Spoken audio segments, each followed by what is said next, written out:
Գյորջյան Կասկադ 60 ամիս փուլային վճարում բազմաթիվ առավելություններ։ Պարոն առաջին հարցը սկսենք Մակարյանից, Դահե Մակարյանից։ Սիրով։ Պարոն Այսրոպյան, քանի հարցում եմ նշել եմ կրասան։ Ուրեմն ես այս գլություն եմ ուղարկել, պատասխանել եք կապված Գևորգ Պապոյանի հայտարարությունների հետ եւ խնդրել եք, որ դուք ուղիղ արձագանք եք, արդյոք Պապոյանը ճիշտ է ասում, որ հեծի նախկինում վերջրած վարկերը մտել են սակագնի էլեկտրաէներգիայի սակագնի մեջ։ Դուք չեք հաստատել Պապոյանի ասածը եւ ինչ-որ դուք պատասխան եք տվել, որից ամենայն դեպս հաստատում չկար, ավելի շատ տեխնան էր նման։ Ես հիմա նորից ուզում եմ հարցնել, քանի որ այս թեմա շատ է շահարկում։ Արդյոք հեծի կողմից նախկինում վարձակալած ավտոմեքենաները, վարկերը, պահեստները, այդ ամենը, որ հիմա շահարկում են թվականների կողմից, դրանք մտել են էլեկտրաէներգիայի սակագնի մեջ, թե չեն մտել, այսինքն քաղաքացին սպառողը վճարում է դրանց համար էլեկտրաէներգիայի սակագնի չափով, թե չի վճարում, խնդրում եմ ուղիղ պատասխանել, այո, թե ոչ։ Մի բան էլ, վթարները հեծը խլելուց հետո վթարները մի տեսակ շատացել են, ես տվյալում եմ, որ մոտ 40%-ով վթարները ավելի են շատացել, եւ սա կարծես թե խոսում է խոսքը միջև հունիս եղած ժամանակահատվածի համեմատ եմ ասում, խոսում է հեծում տիրող կառավարման ճգնաժամի կամ վաղ կառավարման մասին, որովհետև նաև հեծում այն մարդիկ, որ դեռ մնացել են աշխատում են, շարքային և էլեկտրիկը, իրենք և վստահում են, որ վթարների պատասխան խնդրում են, չեն կարողանում սպասարկել, չեն ուղարկում եւ այլն եւ այլն։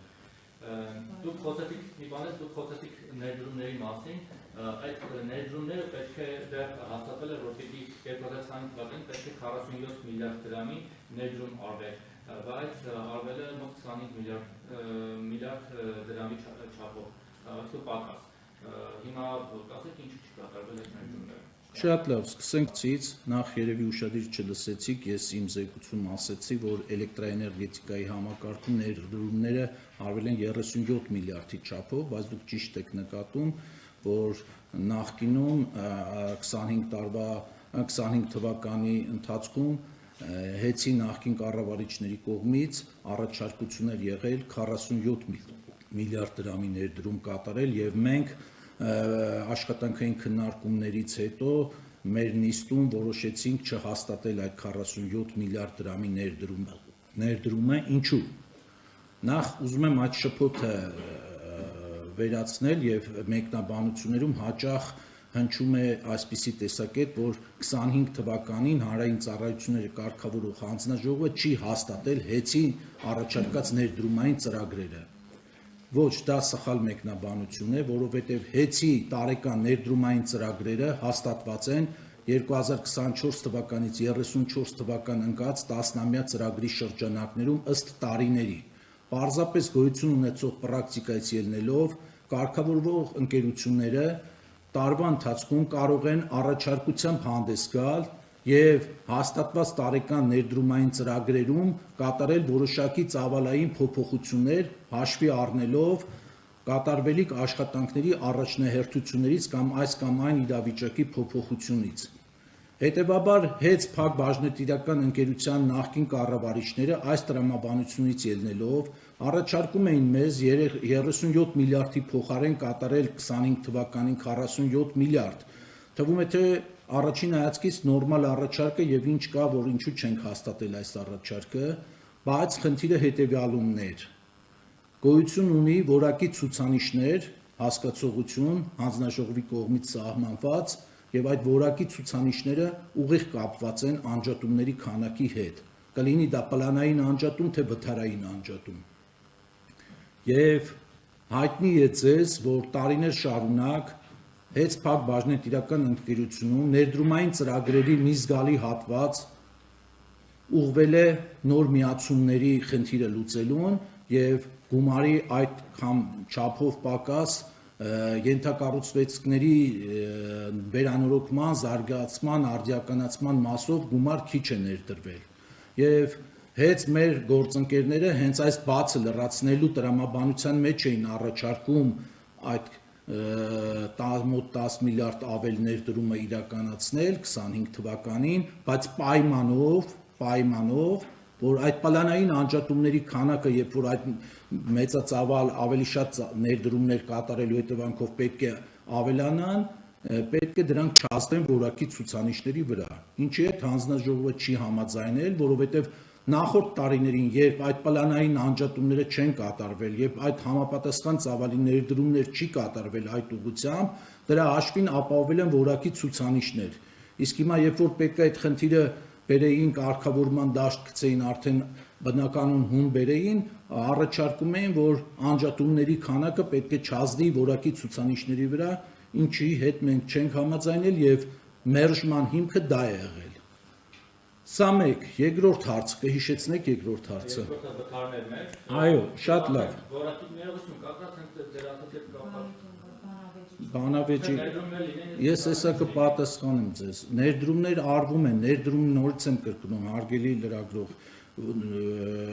երբեք մի մտածեք, որ մեր նման որոշմամբ հեցի ներդրումային ծրագրերը խաթարվել են կամ բնականon ընթացքը խափանվել է։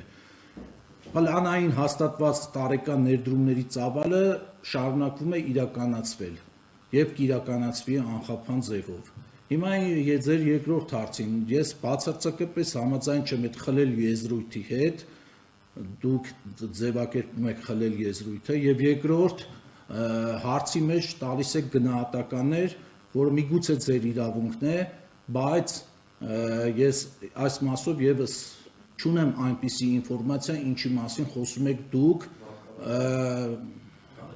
ջան, վատ կառավարումը, հաճախակի անջատումները, որովհետև առնվազն ես չգիտեմ այդ աղբյուրը որտեղից է ձեզ մոտ, ով է այդ զեկույցը ներկայացրել, ում հետ է համաձայնացրել, ինչ հիմքեր կա տակը դրված այդ 40%-ի, բայց ճիշտ րոպեներ առաջ ես մամուլով նախ ընթերցեցի ներկայիս կառավարիչի հայտարարությունը այն մասին, որ հենց Փակ բաժնետիրական ընկերությունում հունվար ամսին հավելագրման որևէ դեպքեր չեն արձանագրվել, չնայած դրան ես որոշակի քանակի դիմում բողոքներ ստացել եմ այդ մասին քաղաքացիներից, որոնք որ որոշ դեպքերում պնդում են, որ իրենց մոտ հավելագրման երևույթ են նկատել, կասկածներ ունեն եւ մենք մեր ընթացակարգով այդ դիմում բողոքների հետևից կգնանք անպայման, բայց դրան ավել եմ նաեւ հակառակը, որ անձամբ այս ընթացքում ես իմ անձնական օրինակն եմ ասում, շատ են եղել փողոցում դեպքեր, երբ անծանոթ քաղաքացիներ ճանաչելով ինձ պարզապես մոտեցել եւ շնորհակալություն են հայտնել, չնայած ես կոնկրետ այդ process-ի հետ բուն կառավարման, հեցի կառավարման գործընթացի հետ ներկա փուլում որևէ կապ չունեմ, ի պաշտոն է, բայց այնուամենայնիվ մարդիկ մոտեցել եւ շնորհակալություն են հայտնել, որ այն պահից, երբ որ ժամանակավոր կառավարման է հանձնվել հեծը, իրենց մոտ հոսանքի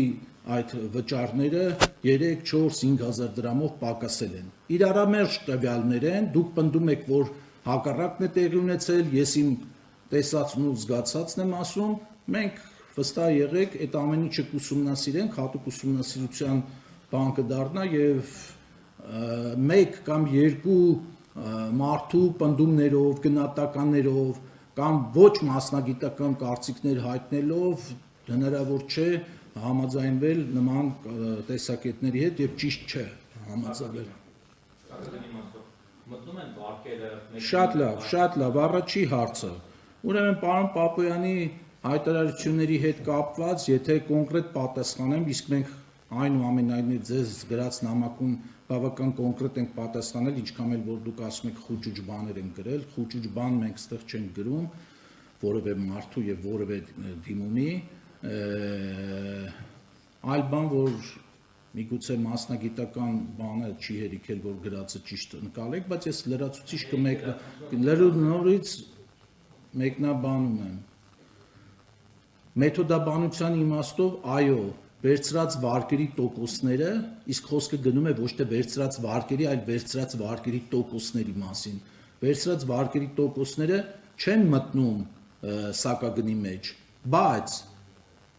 Պարոն Պապոյանը բացի էկոնոմիկայի նախարար լինելուց հանդիսանում է նաև քաղաքական գործիչ եւ ինքը երևույթին տվել է ըստ էության միգուցե նաև քաղաքական գնահատական այն իմաստով, որ հենց Փակ բաժնետիրական ընկերությունը ինքը կրիտիկական կառուցվածք է, ենթակառուցվածք է եւ այդ կրիտիկական ենթակառուցվածքում կամ ենթակառուցվածքներում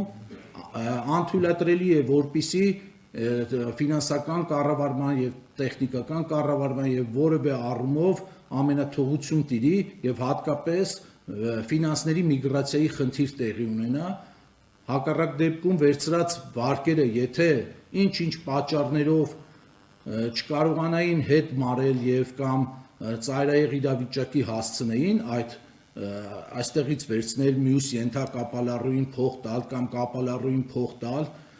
կարող էր հանգեցնել իսկապես կոլապսի եւ ամբողջ հանրապետությունը կանգնեցնել փաստի առաջ այո այս իմաստով համաձայն եմ պարոն Պապոյանի հետ բայց կոնկրետ վերցված վարկերի տոկոսները մեր հաստատված մեթոդաբանությամբ չի մտնում սակագնի մեջ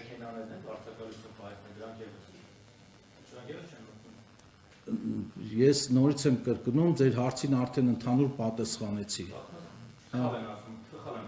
ով պնդումներն է սխալ մեքենաները վարձակալության պահեստները վարկերը մտնում են փաստորեն սխալ են ասում դուք լավ որ հետեցիք Ես պատասխանեցի ձեր հարցին արդեն